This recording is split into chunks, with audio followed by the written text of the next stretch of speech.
A e dini se parat do të duheshin për të realizuar vërtet ato që partitë po premtojnë në këtë fushat?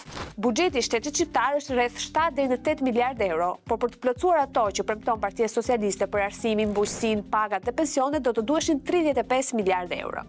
Ndërsa premtimet e koalicionit Shqipëria Madhështore kërkojnë 29 miliard euro, rreth 4 herë më shumë se sasia e parave që ka Shqipëria. Këto sipas analizës së qendrës Altax që ka vlerësuar koston e premtimeve elektorale. Në këtë vlerësim, programet më të realizueshme duken ai i Lëvizjes Bashk, ku 162 premtimet në bujqësi, industri, kulturë dhe arsim kushtojnë 13 miliardë euro.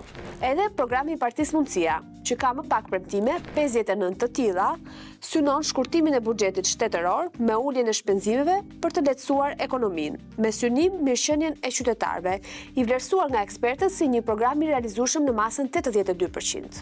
Koalicioni Nisma Shqipëria Bëhet ka gjithashtu një program që vlerësohet i realizueshëm nga qendra Altax, edhe pse programi i tyre me 218 premtime kërkon 25 miliardë euro. Në kohë fushate, Shqipëria ka parë liderë që premtojnë pafund, edhe duke e ditur që ajo që premtojnë nuk do të realizohet kurrë.